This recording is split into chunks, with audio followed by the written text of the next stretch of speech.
ಮೇಲೆ ನಮ್ಗೆ ತಲೆಗೆಲೆ ಕೆಟ್ಟಿದ್ಯಾ? ನಿಮ್ ಯಜಮಾನಿಗೆ ಕೈ ತುಂಬಾ ದುಡ್ಡು ಕೊಟ್ಟಿದೀವಿ, ಜಮೀನ್ ಖರೀದಿ ಮಾಡಿದೀವಿ. ನೋಡಿಲಿ ಪತ್ರ, ನೋಡಿಲಿ. ಅವ್ರು ಕುಡ್ದ್ಗೆ ಅಂತಲ್ಲಿ ನಿಮಗ್ ಬರ್ಕೊಟ್ಟವ್ರೆ. ನಿಮ್ ಹಣನ ನಿಮ್ಗ್ ವಾಪಸ್ ಕೊಡ್ತೀವಿ. ನಮ್ ಜಮೀನ್ ನಮಗ್ ಬಿಟ್ ಕೊಡಿದ್ದೆ ಅವ್ರು. ಕೊಡ್ತೀನಿ ನೋಡಿ, ನಿಂಗೆ ದೂರ ಹೋಗಲಿ. ನಾವು ಜಮೀನ್ ತಗೊಂಡಾಯ್ತು, ವಾಪಸ್ ಕೊಡೋದಿಲ್ಲ. ನಿನ್ ಹತ್ರ ದುಡ್ಡಿದ್ರೆ ಬೇರೆ ಜಮೀನ್ ತಗೋ ಹೋಗು. ರೀ ಸ್ವಾಮಿ, ನೀವು ಜಮೀನ್ ತಗೊಂಡಿದ್ದು ನಮ್ ಸಿಂಹಕ್ ಗೊತ್ತಾ? ಸಿಂಹನ? ಯಾವನವನು? ಸಿಂಹಾದ್ರಿಯ ಸಿಂಹ. ನೀವೆಲ್ಲ ಹಿಂಗ್ ಯಾಮಾರಿಸಿ ಜಮೀನ್ ತಗೊಂಡಿದ್ದು ಅವ್ರಿಗೆ ಏನಾರು ಗೊತ್ತಾದ್ರೆ ನಿಮ್ಮನ್ನ ಸಿಗ್ದಾಕ್ಬಿಡ್ತಾರೆ. ಅವ್ನ್ ಗಳ್ಸಾಗಿದ್ರೆ ನನ್ ಮುಂದ್ ಬರಕ್ ಹೇಳು.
ನಮ್ಮೂರ್ ಜಮೀನ್ ತಗೊಳಕ್ ಎಷ್ಟಲಾ ಧೈರ್ಯ ನಿನ್ಗೆ? ಚರ್ಮದ್ ಫ್ಯಾಕ್ಟ್ರಿ ಕಟ್ಟಿ ಊರಲ್ಲಿ 100 ಜನಕ್ಕೆ ಕೆಲಸ ಕೊಡೋಣ ಅಂತ. ನಮ್ಮೂರಿನ ಜನಗಳಿಗೆ ಕೆಲಸ ಕೊಡೋಕ್ ನೀನ್ ಯಾರಲ್ಲ? ಎಲ್ಲಿ ಯಾರಾದ್ರೂ ಹಸ್ಕೊಂಡ್ ಬಿದ್ದವ್ರ? ಇಲ್ಲ ನಿನ್ನ ಹತ್ರ ಬೇಡ್ಕೊಂಡ್ ಬಂದವ್ರ? ಈಕೆ ಎತ್ತ ಮಕ್ಕಳೆಲ್ಲ ಕೈ ಕೊಟ್ಟು ಹೊಂಟೋದ್ರು. ಆದ್ರೆ ಈ ಭೂಮಿ ತಾಯಿ ಕೈ ಬಿಡ್ಲಿಲ್ಲ. ಇದನ್ನ ನಂಬ್ಕೊಂಡು ಒಪ್ಪತ್ತಿನ ಗಂಜಿ ಕುಡಿತಾವಳೆ. ಇದನ್ನು ನಿನ್ ಕಿತ್ಕೊಂಡು ಹೋಗ್ಬಿಟ್ರೆ ಆಮೇಲೆ ಅವಳು ಹೊಟ್ಟೆಗೆ ನಿನ್ ಕಂಪ್ನಿ ಚಾರ್ಮಾ ತಿನ್ಬೇಕಲ್ಲ. ನಾವೇನೋ ಪುಕ್ಸಟ್ಟೆ ತಗೊಂಡಿಲ್ಲ, ಕೈ ತುಂಬಾ ಕಾಸು ಕೊಟ್ಟಿದೀವಿ. ಕೊಬ್ಬಿದ ಮಗನೇ, ಕೋಟಿ ಕೋಟಿನ ಪುಟ್ಕೋಸಿ ಸುತ್ಕೊಂಡು ಓಡಾಡಿರೋ ವಂಶ ಕಂಡ ನಮ್ದು. ನಮ್ತಾವ ಕಾಸಿನ ಬಗ್ಗೆ ಮಾತಾಡ್ತೀಯ ನೀನು? ಎಷ್ಟಾ ಮಡಗಿದ್ಯಾ ನೀನು? ಗೌಡ್ರೆ, ಜಮೀನ್ ಕೊಂಡ್ಕೊಂಡಿರೋದು ಮಂತ್ರಿಗಳು. ಅವ್ರಿಗೆ ಏನಾದ್ರೂ ವಿಷಯ ಗೊತ್ತಾದ್ರೆ ನಿಮ್ಮನ್ನ ಸುಮ್ನೆ ಬಿಡೋದಿಲ್ಲ. ಅವನ್ ಗುಂಡಿಯಲ್ಲಿ ಬಿಸಿ ರಕ್ತ ಇದ್ರೆ ಈ ಸಿಂಹದ ಗುಹೆಯಿಂದ ಒಂದು ಹುಲ್ಕಡ್ಡಿ ಕಿತ್ಕೊಂಡೋಗ್ಲಿ ನೋಡೋಣ.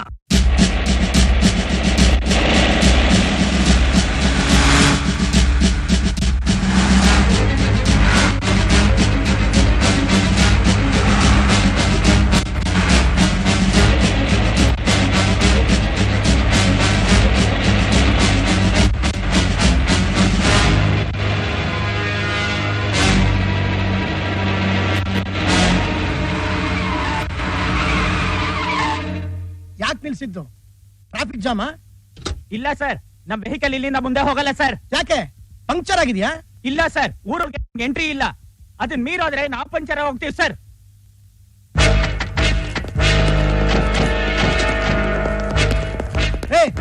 ಯಾವನ್ರಿ ಅವ್ನು ಪಂಕ್ಚರ್ ಮಾಡೋ? ಮಂತ್ರಿಯಾಗಿ ನಾನು ಹೇಳ್ತಾ ಇದ್ದೀನಿ, ನಡೀರಿ ಊರೊಳಕ್ಕೆ.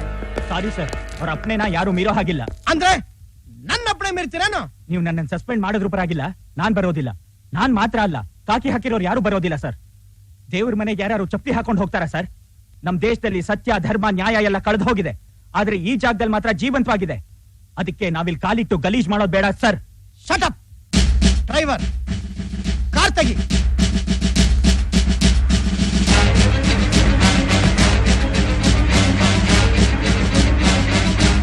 ಅಪ್ಪಯ್ಯ, ಮಂತ್ರಿಗಳು ಬರ್ತಾ ಇದ್ದಾರೆ.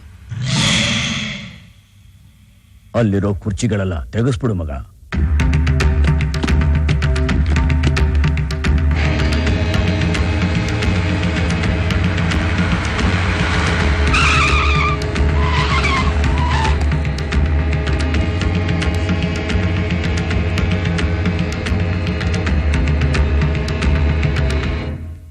ಏನ್ರಿ, ನಮ್ಮಂತವ್ರು ಬಂದ್ರೆ ಕೂತ್ಕೊಳಕ್ ಒಂದು ಕುರ್ಚಿ ಗತಿಲ್ವಾ ಈ ಮನೇಲಿ?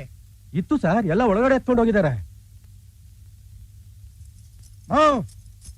ನಾನೊಬ್ಬ ಇಲ್ಲಿ ನಿಂತಿದ್ದೀನಿ, ಏನು ಎತ್ತ ಅಂತ ವಿಚಾರಿಸೋರು ಯಾರು ಇಲ್ವಾ ಈ ಮನೇಲಿ?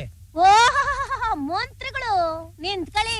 ಹಾ ಏನ ನೀನ್ ಯಾರ ಮನೆಗ್ ಬಂದಿದ್ಯಾ? ನಮ್ಮ ಅಣ್ಣ ಎಂತೋನು ಅಂತ ತಿಳ್ಕೊಬಾರ್ದ ನೀನು? ಸುಮ್ಮನ್ ನಿಂತ್ಕ. ಏನಣ್ಣ ನೀವು ಪ್ರೈಮ್ ಮಿನಿಸ್ಟರ್ ಮನೆಗೆ ಹೋದ್ರೆ ಮೊದ್ಲು ಕೂರ್ಸಿ ಆಮೇಲೆ ಮಾತಾಡ್ ಕಳಿಸ್ತಾರೆ. ನೀವ್ ಈ ವಯ್ಯನ್ ಮನೆ ಬಂದು ಒಳ್ಳೆ ಭಿಕ್ಷುನ್ ತರ ನಿಂತ್ಕೊಂಡಿದ್ದೀರಲ್ಲ. ನಡಿಯೋಣ ಹೋಗೋಣ. Now, I have to see that person.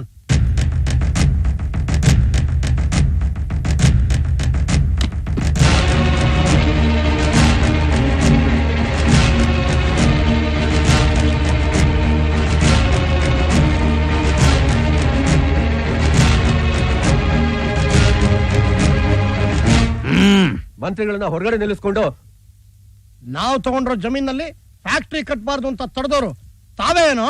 ನಿಮ್ ಫ್ಯಾಕ್ಟ್ರಿ ಕಟ್ಟೋಕೆ ಫಸಲ್ ಕೊಡೋ ಭೂಮಿನೇ ಆಗ್ಬೇಕಾ? ಬೇರೆ ಕಡೆ ಆಗಕ್ಕಿಲ್ವಾ? ನೀನ್ ಕಾಣೋದು ಬೆಂದಿರೋ ಬಿಳಿ ಅನ್ನನ. ಭತ್ತನೆಂದಾದ್ರೂ ಕಂಡಿದ್ಯಾ? ಅನ್ನ ತುತ್ತು ನಿನ್ ಕೈಯಾಗ ಬರ್ಬೇಕಾದ್ರೆ ಅದ್ರಿಂದ ಒಬ್ಬ ರೈತನ ಶ್ರಮ ಎಷ್ಟಿರ್ತೈತೆ ಅಂತ ಗೊತ್ತಿದ್ಯಾ? ನಿನ್ನ ಯೋಗ್ಯತೆಗಿಷ್ಟು. ಇವತ್ತು ರೈತ ಎಷ್ಟೊಂದು ತೊಂದರೆ ಅನುಭವಿಸ್ತಾ ಇದ್ದಾನೆ ಅಂತ ಗೊತ್ತಾ ನಿಮ್ಗೆ? ಅವ್ನ್ ಬೆಳೆಯೋ ಬೆಳೆಗೆ ಇವತ್ ಸರಿಯಾಗಿ ಬೆಲೆ ಸಿಗ್ತಾ ಇಲ್ಲ. ತಗೊಂಡಿರೋ ಸಾಲನ ಅವನಿಂದ ತೀರ್ಸಕ್ ಆಯ್ತಾ ಇಲ್ಲ. ಎಷ್ಟೋ ಕಡೆ ಮಳೆನೇ ಆಗಿಲ್ಲ. ಹಸುವಿನಿಂದ ಅವನು ಆತ್ಮಹತ್ಯೆ ಮಾಡ್ಕೋತಾವನೆ. ಹಾಗಾದ್ರೆ ಫ್ಯಾಕ್ಟ್ರಿ ಕಟ್ಟಕ್ ಬಿಡಲ್ವಾ ನೀವು? ಬಿಡಕ್ಕಿಲ್ಲ. ಸಾಹೇಬ್ರು ಯಾರು ಅವ್ರ ಪವರ್ ಏನಂತ ಗೊತ್ತಿಲ್ಲ.